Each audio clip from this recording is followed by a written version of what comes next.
तो last part में हमने देखा था कि फ्रॉस्ट और बीस्ट मोनार्च सक्सेसफुली मार देते हैं जिन्वो को। एंड उसके बाद हमें सिस्टम का नोटिफिकेशन दिखता है जिसमें लिखा होता है the player has died. And अब ये वीडियो यहाँ से स्टार्ट होती है। सो जिस किसी ने इसका प्रीवियस पार्ट नहीं देखा है तो उसे देख लेना, क्योंकि वो बहुत ही तगड़ा पार्ट है जिसमें काफ़ी अच्छी फाइट आपको देखने में मिलेगी। एंड किस तरह से जिन्वो मरा वो भी आपको उस वीडियो में पता चलेगा। तो अब सिस्टम में कुछ ग्लिच होता है एंड वहाँ पे नोटिफिकेशन आती है the player has poses black heart. And उसी के साथ उसने एक पैसिव स्किल भी अनलॉक कर ली होती है। एंड अब हम देखते हैं जिन्वो को जो कि उस हॉस्पिटल के बेड से उठ रहा होता है। जस्ट लाइक वही सिनेरियो होता है जब वो कार्टियन टेम्पल इंसिडेंट के बाद इंजर्ड होके आया होता है। एंड वही सेम सिनेरियो रिपीट हो रही होती है, जिसके बाद वो इग्रिस टस और चेयरमैन गोगाने के साथ और बीरू के साथ मिलता है और उनसे फाइट करके अपने शैडो आर्मी में समन करता है। यानी कि उसकी लाइफ फिर से रिस्टार्ट हो गई होती है। गलत। जिन्वो को एक चीज पता चल जाती है कि ये सब चीज एक इल्यूजन है, जिस वजह से वो कहता है कि तुम जो कोई भी हो सामने आओ। एंड अब हम देखते हैं चारों तरफ अंधेरा हो जाता है और जिन्वो के सामने काफी सारे सिस्टम के नोटिफिकेशन आने लगते हैं। और तभी कोई एंट्री करता है और जिन्वो उससे पूछता है कि क्या तुम ही किंग ऑफ डेड हो। And those who don't know कि ये कौन है, उन्हें मैं बता दूं, he is none other than Ashborn, the OG shadow monarch. And वो जिन्वो से कहता है कि तुम यहाँ पे आराम से रह सकते हो क्योंकि ये तुम्हारी ड्रीम का पार्ट है, मतलब कि तुम्हारा ही वर्ल्ड है जो तुमने क्रिएट किया है। एंड ऐसा करने की पावर मैंने तुम्हें ग्रांट की है बिकॉज यू आर मी। जिस पे जिन्वो उससे पूछता है कि आखिर मैं क्यों द चूजन वन हूँ इस पावर के लिए, जिस पे अपना एशबॉर्न उसको अब सब कुछ एक्सप्लेन करता है। इस वर्ल्ड के क्रिएशन से लेके डिस्ट्रक्शन तक के बारे में उसने बताया है और जिसको मैंने एक्सप्लेन किया है इस वीडियो के अंदर, जो कि बहुत इंपॉर्टेंट वीडियो है। इसके अंदर आपको सोलो लेवलिंग के रिलेटेड सारे सवालों के जवाब मिल जाएंगे। सो इसे मिस मत करना बिल्कुल भी। और अगर शॉर्ट में समझे ऊपर ऊपर से तो समझ लो ये है एब्सोल्यूट बीइंग, जिसने अपने पावर से बनाए मोनार्च और रूलर्स जिनके बीच काफ़ी समय से फाइट चली आ रही थी। एंड इसका मज़ा एब्सोल्यूट बीइंग ले रहा था बिकॉज ये सब कुछ उसके लिए एक एंटरटेनमेंट के रूप का सोर्स है। एंड जब ये बात रूलर्स को पता चलती है तो वो डिसाइड करते हैं कि वो एब्सोल्यूट बीइंग को मार देंगे। एंड वो ऐसा करते भी है, लेकिन साथ ही साथ वो एशबॉर्न को भी मार देते हैं जो कि उन्हीं के तरह एक रूलर था उस टाइम पे, बट वो उनके प्लान के अगेंस्ट था, जिस वजह से उसे भी मारना पड़ा। लेकिन तभी कुछ मिरेकल होता है। एंड जैसे ही एशबॉर्न मरने वाला होता है तभी उसके अंदर से एक पावर रिलीज होती है जो कि होती है अराइज की। एंड वो खुद की शैडो को अराइज कर लेता है, जिस वजह से उसके पास एक दूसरा चांस आ जाता है। एंड अब वो चला जाता है सीधे मोनार्च की आर्मी के पास। एंड अब वो उनके साथ टीम अप कर लेता है। एंड अब वो अपना रिवेंज लेता है उन रूलर्स से। एंड इतनी इन्फॉर्मेशन काफ़ी आपको इस वीडियो के लिए इतना बताना। वैसे हुई तो काफ़ी सारी चीज़ें हैं जैसे कि टाइम ट्रेवल रिलेटेड एंड और भी काफ़ी सारी वॉर्स हुई हैं इसके अंदर, जिसको मैंने इस वीडियो के अंदर डिटेल में एक्सप्लेन किया है। लिंक इन डिस्क्रिप्शन एंड ऊपर आई बटन पे मिल जाएगा, तो उसे देखना मत भूलना बिल्कुल भी। एंड अब हम आते हैं बाहर की दुनिया में, जहाँ जिन्वो की बॉडी से ब्लैक ऑरा रिलीज हो रहा था, जिसे देख दोनों लोग काफ़ी ज़्यादा परेशान, बिकॉज ये चीज़ रियल शैडो मोनार्च के अराइवल का सिग्नल होता है, जिसे ये दोनों मोनार्च समझ जाते हैं। एंड वो दोनों इसे रोकने के लिए आगे बढ़ ही रहे होते हैं, तभी सडनली किसी की एंट्री होती है। एंड वो बंदा और कोई नहीं बल्कि जिन्वो का फादर होता है। एंड वो आते ही उनके ऊपर किक मार देता है, जिससे वो लोग बहुत दूर जाके गिरते हैं। एंड अब हम फिर आते हैं जिन्वो और एशबॉर्न की कन्वर्सेशन पर, जहाँ उसने पूरी चीज़ें देख ली होती है। एंड तब एशबॉर्न उससे पूछता है कि जिन्वो अब तुम क्या करोगे, यहाँ रुकोगे या वहाँ उस दुनिया में वापस जाके उन मोनार्च से लड़ने के लिए।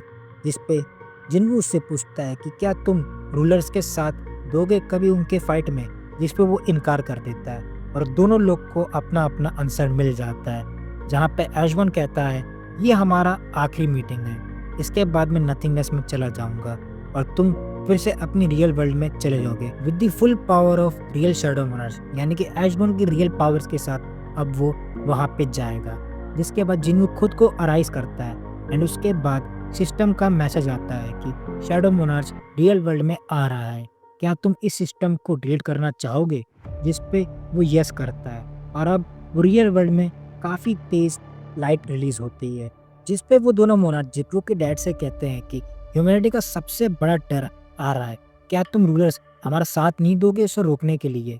एंड बस इतना बोलकर वो दोनों उस पर अटैक करने पड़ जाते हैं और जिन्वू के डैड उन्हें किसी तरह रोक रहे होते हैं, मतलब वो उनको इक्वल लेवल फुटिंग के साथ फाइट कर रहे होते हैं, जिसपे उनको भी थोड़ी बहुत चोट लग रही होती, लेकिन समहाउ वो मैनेज कर रहे होते हैं उनको अकेले ही सिंगल हैंडली रोकने की।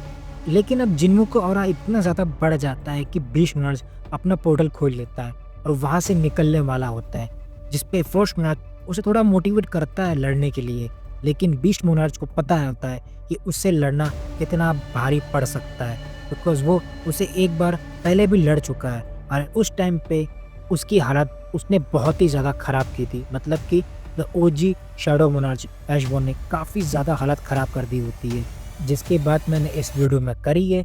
इसीलिए मैं बार बार कह रहा हूँ कि ये वीडियो बहुत इंपॉर्टेंट है, इसे मिस मत करना बिल्कुल भी। खैर ये सब कुछ बोलकर बीस्ट मोनार्क वहाँ से चला जाता है एंड अब वहाँ पे फर्स्ट मोनार्क बचता है, क्योंकि जिन्वू पर अटैक करना शुरू कर देता है, लेकिन उस पॉइंट ऑफ टाइम पे जिन्वू वहाँ पे आ चुका होता है एंड उसके सारे अटैक्स को वो बहुत ही आसानी से रोक लेता है एंड उसको कहता है कि मैं तुम्हें बाद में मारूंगा, पहले उसकी बारी है। एंड अब जिन्वू अपने पावर्स को एक्टिवेट करके पूरे अर्थ को स्कैन करने लगता है एंड उसकी लोकेशन को पता कर लेता है। और दूसरी तरफ बीस्ट मोनार्क सोच रहा होता है कि मुझे बस अब यहाँ थोड़ी देर इंतजार करना है जब तक आंतरस यहाँ पे नहीं आ जाता। एंड उसके बाद वो जैसे ही कुछ बोलने वाला होता है, on the very next moment जिन्वू उसके पास खड़ा होता है और वो जिन्वू के सामने अपना घुटना टेक लेता है और उसे कहता है कि मुझे मत मारना, क्योंकि मैं तुम्हारी मदद कर सकता हूँ आंतरिक से लड़ने में, बिकॉज मैं बीस्ट का राजा हूँ और मेरे पास काफ़ी तगड़ी आर्मी है। जिस पे जिन्वू कहता है कि हाँ ठीक है, तुम मुझे ज्वाइन कर सकते हो।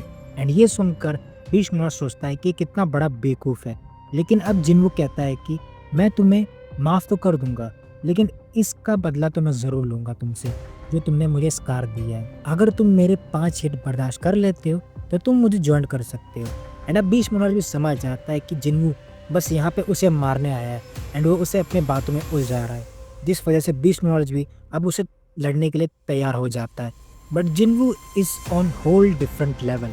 वो एक एक करके उसके हाथ पैर काटने शुरू कर देता है एंड उसके बाद वो उसकी बॉडी पार्ट्स को लेके फर्स्ट मोनार्क के आगे फेंक देता है, जिसपे वो हैरान, बिकॉज उसने ये काम बहुत ही जल्दी कर लिया होता है। एंड अब उसकी बारी होती है जहाँ उसके ऊपर 2 क्रिटिकल हिट होते हैं, वो भी लगातार। एंड जैसे ही फर्स्ट मोनार्क अपने मुंह से अटैक करने वाला होता है, तुरंत जिन्वू उसके मुंह को पकड़ लेता है एंड उसके ऊपर एक बहुत ही तगड़ा स्लैश मारता है, जिसपे उसका गेम वहीं पे खत्म हो जाता है। एंड अब जिन्वू बेरू से पूछता है कि जो आदमी यहाँ पे मुझे बचा रहा था वो कहाँ गया, जिसपे बेरू कहता है कि उसे कोई आइडिया नहीं है। एंड अब हम दूसरी तरफ देखते हैं जिन्वू के फादर को, जो कि काफी ज्यादा इंजर्ड लग रहे होते हैं एंड धीमे धीमे करके उनकी बॉडी भी वैनिश होना शुरू हो जाती है। तभी जिन्वू वहाँ पे आ जाता है और उनसे पूछता है कि आप फिर से बिना बताए हमें छोड़कर चले जाओगे डैड, जिसपे उसके फादर कहते हैं कि जिन्वू तुम मुझसे काफी ज्यादा नफरत करते होगे ना, जिसपे जिन्वू कहता है कि हाँ कभी कभी, लेकिन मैं आपको मिस भी बहुत करता था डैड। जो सुनकर जिन्वू के फादर काफ़ी ज़्यादा रोने लग जाते हैं एंड वो भी कहते हैं कि मैं भी तुम्हें हमेशा मिस करता था, मैं तुम लोगों को हर वक्त हर समय सोचता रहता था। एंड अब वो दोनों एक दूसरे को हक करते हैं एंड अब जिन्वू भी रोना शुरू कर देता है एंड जिन्वू के डैड उससे कहते हैं कि तुम काफ़ी अच्छे लड़के हो गए हो जिन्वू। एंड बस यही बोलकर जिन्वू अपने डैड को फाइनल गुड बाय कहता है। एंड रही बात उस डंजन के बारे में जो काफ़ी टाइम से अपीयर था वहाँ पे, उसके अंदर से निकलती है दी ओजी शैडो मोनार्क आर्मी, जो कि एशबॉर्न की होती है। एंड अब वो सब लोग समन होंगे हमारे जिन्वू के साथ। एंड बस यहीं पे ये वीडियो हमारा यहाँ पे ख़त्म हो जाता है। सो यार वीडियो अगर आपको अच्छी लगी हो तो जो दूसरे के चैनल पे करते हो यार तो मेरे पास भी कर दीजिएगा। एंड ये रही वो दोनों वीडियो जो कि काफ़ी ज़्यादा इम्पोर्टेंट है इस वीडियो के रिलेटेड, सो इन्हें देखना मत भूलना। तो मिलते हैं आपसे वहाँ पे, तब तक के लिए गुड बाय एंड सायोनारा।